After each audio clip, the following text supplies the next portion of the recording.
ఓం శ్రీ గురుభ్యో నమః. రవి బుధుల యొక్క కలయిక సెప్టెంబర్ 5వ తారీఖు నుంచి 16వ తారీఖు వరకు కూడా 11 రోజుల పాటు రవి బుధులు సింహరాశిలో సంచారం చేయబోతున్నారు. రవి స్వక్షేత్రంలో సింహరాశిలో ఉండటం, సంవత్సరం తర్వాత మళ్ళీ అదే సింహరాశిలోకి సూర్య భగవానుడు ప్రవేశించటం, అది కూడా మిత్రగ్రహంతో ఏదైతే 11 రోజుల పాటు మిత్రగ్రహంతో కలిసి ఉండటం వల్ల బుధాదిత్య యోగం అనేది ఏర్పడింది.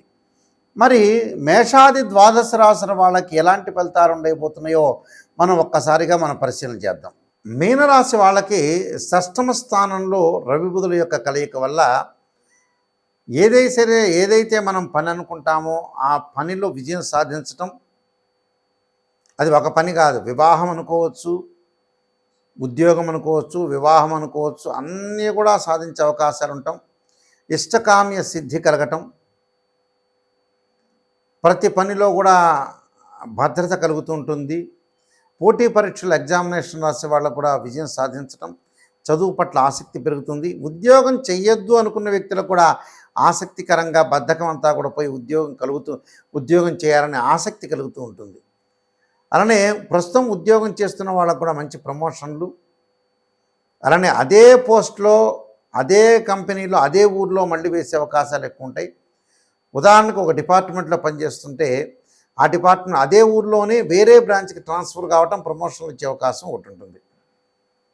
ప్రమోషన్లు రావటం, నిరుద్యోగులు కూడా ఉద్యోగం రావటం, అంటే ఆశించినంత ఉద్యోగం రాదు కానీ ఏదో ఒక ఉద్యోగం అయితే ఒకటి వస్తుంది.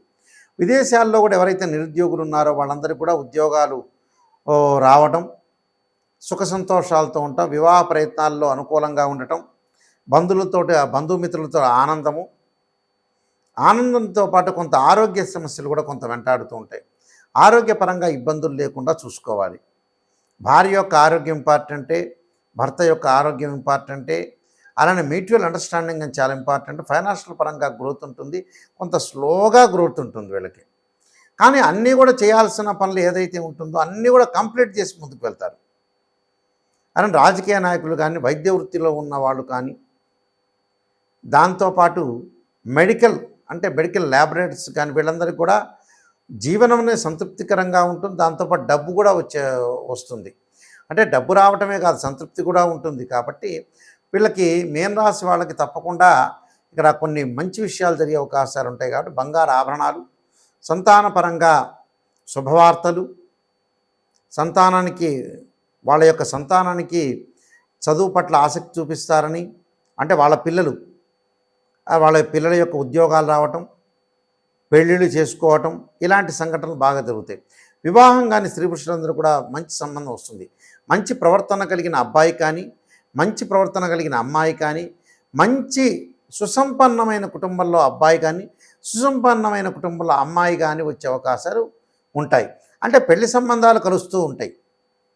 అలానే బంధుమిత్రులు కూడా కొంత మిత్రుల యొక్క సపోర్ట్ చేసుకొని ముందుకు వెళ్తారు. అంటే ఆరోగ్యపరంగా ఇబ్బందులు రాకుండా చూసుకోవాలి. కానీ మిగతావన్నీ కూడా ఆలోచనాపరంగా అనుకూలంగా ఉంటుంది. ప్రతి ప్రయత్నంలో కూడా వాళ్ళు సఫలీకృతం అయ్యే అవకాశాలు ఉంటాయి. ఉద్యోగులకు కూడా అధికారుల యొక్క మన్ననలు, గౌరవం, ఆర్థిక పరిస్థితులు బాగుంటాయి. శరీరంలో కొన్ని నొప్పులు, అవయవాల నొప్పులు జరుగుతుంటాయి. కానీ శరీరంలో కొంత బలహీనత ఉండే అవకాశం అనేది ఒకటి ఉంటుంది. కాబట్టి వీళ్ళకి షష్టమంలో ఎప్పుడూ కూడా రవి మంచివాడు. అంటే ప్రతి ప్రయత్నం మనం ఆకాంక్షించిన విషయం అనేది మనకి జరుగుతుంది. అది 6వ స్థానంలో ఇక్కడ బుధుడు కూడా మంచివాడే. అంటే నూతన వ్యాపారాలు ప్రారంభం చేయొచ్చు, భాగస్వామ్య వ్యాపారం కలిసి వస్తుంది. ఉన్న వ్యాపారాన్ని ఉన్న ఊర్లోంచి తీసేసి వేరే చోట పెట్టినా కూడా వాళ్ళకి అదృష్ట యోగం వచ్చే అవకాశం ఉంటుంది. అంటే బుధాదిత్య యోగం అని రవి బుధుడు కలిసి సింహరాశిలో కలిస్తే దాన్ని బుధాదిత్య యోగం అంటారు. అంటే రవి వల్ల లాభం కలుగుతుంది, బుధుడి వల్ల లాభం కలుగుతుంది. అలానే వాణిజ్య శాస్త్రానికి, కామర్స్కి సంబంధించిన ఎవరైతే ఉంటారో వాళ్ళకు కూడా అనుకూలంగా ఉంటుంది. వ్యాపార సంబంధం విషయాల్లో కూడా వాళ్ళకి మంచి పాజిటివ్ రిజల్ట్స్ వస్తాయి. దాంతోపాటు చిరు వ్యాపారులు కూడా అనుకూలంగా ఉంటుంది. కాబట్టి వీళ్ళందరికీ కూడా రవి బుధుల వల్ల మంచి లాభం కలిగే అవకాశం ఖచ్చితంగా ఉంటుంది. ఇవన్నీ కూడా గోచారీత్యా చెప్పబడే ఫలితాలు. ముఖ్యంగా గోచారం అనేది ఏంటంటే కొంత పర్సెంటేజ్ మాత్రమే ఉంటుంది, గమనించాలి వీళ్ళందరూ కూడా. ప్రతి నెలలో కూడా కొన్ని రాశి ఫలితాలు ఉంటాయి, గ్రహాల యొక్క మార్పులు ఉంటాయి, కంజంక్షన్ ఉంటుంది. ఈ కంజంక్షన్లో ఏదైతే మన గ్రహం బాగలేదో ఆ గ్రహానికి ఆ దోష పరిహారాలు శాంతి చేసుకోవటం ముఖ్యం. దానితో పాటు గోచారాన్నే కాకుండా జన్మజాతకం అనేది చాలా ఇంపార్టెంట్గా ఉంటుంది. అంటే జన్మలగ్నాన్ని అనుసరించే గ్రహాల యొక్క ఫలితాలనేవి ఉంటాయి. అంటే ఒక ఉదాహరణ మీకు ఎగ్జాంపుల్ చెబుతున్నాను. ఒక చెట్టు ఉంటుంది. ఆ చెట్టుకి ఎప్పుడూ కూడా కింద మనకి ఎప్పుడైతే వేళ్ళు ఉంటాయి, ఆ వేళ్ళు ఏంటంటే బర్త్ చార్ట్. అంటే పుట్టినప్పుడు మనకి వేళ్ళతోటి చెట్టు ఒకటి వస్తుంటుంది. ఆ వేళ్ళు అనేది ఏంటంటే బర్త్ చార్ట్. ఆ చెట్టు ఎదుగుతూ ఉంటుంటే సీజన్లో మనకి ఆకులు కింద పడుతూ ఉంటాయి. మళ్ళీ ఎండాకాలం ఆకులు కింద పడుతుంటాయి. మళ్ళీ వింటర్ సీజన్లో అలా రైన్ సీజన్లో ఆకులు వస్తూ ఉంటాయి. అంటే ఆకులు చిగురుస్తూ ఉంటాయి. ఆ ఆకులు అంటేనే గోచారం అని అర్థం. అక్కడ బర్త్ చార్ట్కి చాలా ఇంపార్టెంట్గా చూసుకొని దానికి బర్త్ చార్ట్ జన్మలగ్నం నుంచి మీకు దశలు ఏం జరుగుతున్నాయి, అంతర్దశలు ఏం జరుగుతున్నాయో చూసుకొని జన్మజాతకాన్ని మట్టుకు అనుసరించి ముందుకు వెళ్ళండి. ఈ గోచారం అనేది సపోర్ట్గా ఉండే అవకాశాలు ఉంటాయి కాబట్టి ఈ గోచారము చూసుకోండి. కానీ మెయిన్ వచ్చేటప్పుడు బర్త్ చార్ట్ను పెట్టి అనుసరించి మనం ముందుకు వెళ్తే చాలా మంచిది. అందువల్ల ఏదన్నా రెమెడీస్ అనేవి ఉంటే కూడా జాతకాన్ని బట్టి అనుసరించి ముందుకు వెళ్ళాలి. గోచారం అనేది ఈ నెలలో ఎలా బాగుందా లేదా చూసుకోవాలి. అలానే మనం పుట్టినప్పుడు కూడా సమయాన్ని బర్త్ చార్ట్ని చూసుకొని జన్మలగ్నాన్ని అనుసరించి చెప్పడం అనేది చాలా మంచిది. అయితే ప్రత్యేకంగా కొన్ని పరిహారాలు చేసుకుంటే మీకు మంచి జరిగే అవకాశం ఖచ్చితంగా ఉంటుంది. సూర్యభగవానుడు ఆరాధన చేయాల్సిన వ్యక్తులు ఎవరైనా సరే ఈ రాశి వాళ్ళు ఏమి చేయాలని చాలామంది కూడా సందేహం అడుగుతుంటారు. ముఖ్యంగా 4 విషయాలను ప్రత్యేకంగా చెబుతాను, వింటుండండి మీరు. సూర్యుడు బాగలేని వ్యక్తులు ఖచ్చితంగా ఉద్యోగ ప్రయత్నాలు చేసే వ్యక్తులు, ఉద్యోగంలో కొద్దిగా ఏదైనా సరే ప్రాబ్లమ్స్ ఉన్న వ్యక్తులు తప్పకుండా అనుసరించాల్సిన విషయం ఏంటంటే సూర్యుని యొక్క ఆరాధన చేయాలి. అంటే సూర్య నమస్కారాలు కానీ, ఆదిత్యాయుధే సహస్రమూర్తాయ ధీమే తన్నో సూర్య ప్రచోదయాత్ అనే మంత్రాన్ని, ఆదిత్యాయుధే సహస్రకిరణాయ ధీమే తన్నో సూర్య ప్రచోదయాత్ అనే మంత్రాన్ని, అలానే జపాకుసుమ సంకాసం కాశ్యపేయం మహాదుతిం తమోరం సర్వపాపగ్నం ప్రణతోస్మి దివాకరం అనే మంత్రాన్ని చక్కగా చదువుకొని వీలైతే గోధుమలు దానం చేయటం అనేది చెయ్యండి. బుధగ్రహం అనుకూలంగా లేని వ్యక్తులు తప్పకుండా బుధుడిని ఆరాధన చేయాలి. ఎలా చేయాలి? బుధుడిని ఆరాధన చేయాలంటే బుధుడు బుద్ధికారకుడు. అంటే ఇంటిలో ఓం నమో నారాయణాయ నమః అనే అష్టాక్షరి మంత్రాన్ని బుధవారం రోజున చేయటము, దానితో పాటు విష్ణు సహస్రనామం పారాయణం చేసుకోవడం చాలా మంచిది.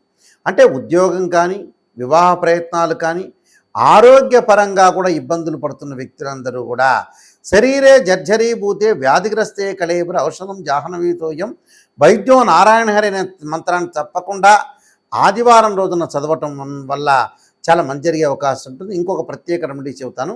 మనకు గోధుమ పిండి ఉంటుంది. ఆ గోధుమ పిండితో 2 ప్రమిదలు తయారు చేసి ఆ ప్రమిదల్లో చక్కగా ఆవు నెయ్యి వేసి 2 ఒత్తులు వేసి దీపారాధన చేయండి. ఆ దీపారాధన ఎప్పుడు చేయాలి? ఆదివారం రోజున దీపారాధన చేయటం వల్ల కూడా చాలా మంచి జరిగే అవకాశం ఉంటుంది. తప్పకుండా ఇంటిలో విష్ణు సహస్రనామ పాలన చేయండి. ఒకవేళ మనం పాలన చేయలేదనుకోండి, ఏదన్నా ఒక కంప్యూటర్లో కానీ ఏదైతే మనకి స్వరం పరంగా వినండి. అంటే ఇప్పుడు సీడీలు వచ్చినాయి, గతంలో ఎప్పుడో టేప్ రికార్డులు ఉండేవి. ఆ సీడీల్లో కానీ లేకపోతే సెల్లో కానీ విష్ణు సహస్ర పారాయణం అనేది ఇంటిలో ఒక చోట సెల్ పెట్టండి. అదంతా కూడా ఒక వైబ్రేషన్ అనేది వస్తుంటుంది.